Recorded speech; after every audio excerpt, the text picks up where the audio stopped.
இது 4ஆம் வகுப்பு அறிவியல் பயிற்சி நூல் பருவம் 2. பருவம் 2லிருந்து தொகுத்தறி மதிப்பீடு இன்னைக்கு பார்க்க போறோம். சரியான விடையை தேர்ந்தெடுத்து எழுதுக. மோகன் பள்ளி செல்ல தயாராவதற்கு முன் அவன் அம்மா தயாரித்த உணவை மேசையில் மூடி வைத்திருந்தார். உணவை மூடி வைக்க காரணம் என்ன?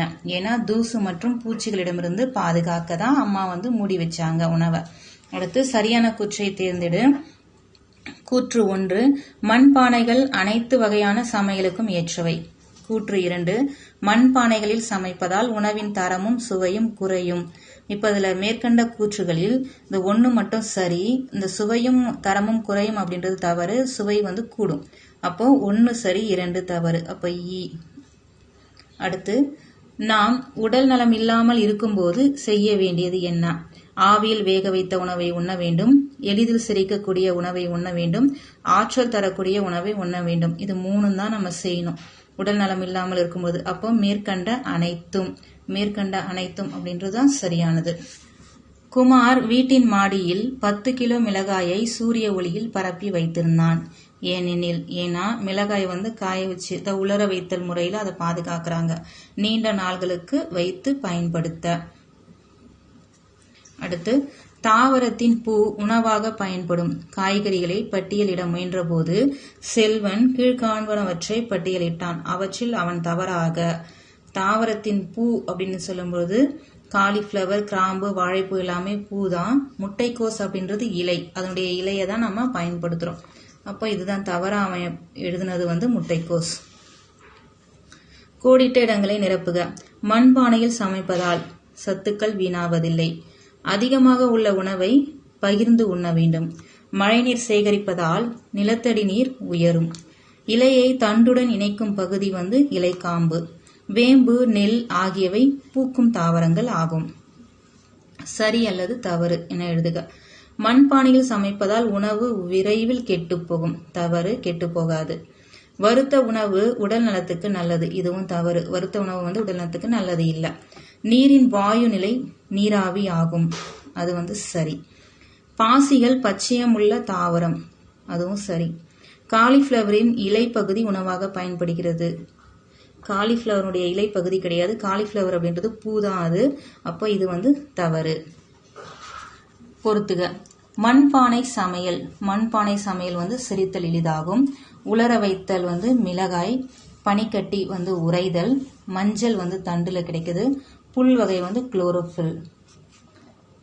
அடுத்து, பொருந்தாத ஒன்றை தேர்ந்தெடு.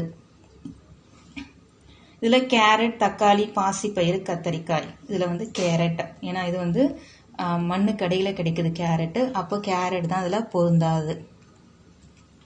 பூ, இலை நுனி, இலைத்தாள், இலைக்காம்பு இதெல்லாம் இலையிலனுடைய பாகங்கள். பூ அப்படின்றது வேற, பொருந்தாது. பனிக்கட்டி, நீர், நீராவி, புகை. பனிக்கட்டி, நீர், நீராவி இது எல்லாமே நீரினுடைய நிலைகள், 3 நிலைகள். அப்போ இதுல பொருந்தாதது புகை. புல், நெல், பெரணி, காளான். புல், நெல், பெரணி இது எல்லாமே பச்சையம் இருக்கிற தாவரங்கள். காளான் பச்சையம் இல்லாதது. அப்போ காளான் தான் பொருந்தாதது. கேரட், முள்ளங்கி, இஞ்சி, பீட்ரூட். கேரட், முள்ளங்கி, பீட்ரூட் இது 3 வேற நம்ம உணவை பயன்படுத்துறோம். இஞ்சி தண்டு. அப்போ இதுல பொருந்தாதது இஞ்சி. ஓரிரு வாக்கியங்களில் விடையளிக்க சொல்றாங்க. உணவினை நீண்ட நாள் வைத்து பாதுகாக்கும் முறைகளில் 3 எழுத சொல்றாங்க. உப்பில் ஊற வைத்தல், குளிரூட்டுதல், உலர வைத்தல். உடல்நல குறைவின் போது ஆவியில் வேக வைத்த உணவு, பழச்சாறு போன்ற உணவுகளை எடுத்துக்கொள்ள மருத்துவர்கள் கூறுவது ஏன்? ஏனெனில் ஆவியில் வேக வைத்த உணவு, பழச்சாறும் எளிதில் செரிக்கக்கூடிய உணவு ஆகும். மேலும் உடலுக்கு ஆற்றல் தரக்கூடிய உணவும் ஆகும். இயற்கையில் காணும் நீரின் 3 நிலைகளை எழுதுக. நீரின் 3 நிலைகள்: பனிக்கட்டி, நீர், நீராவி.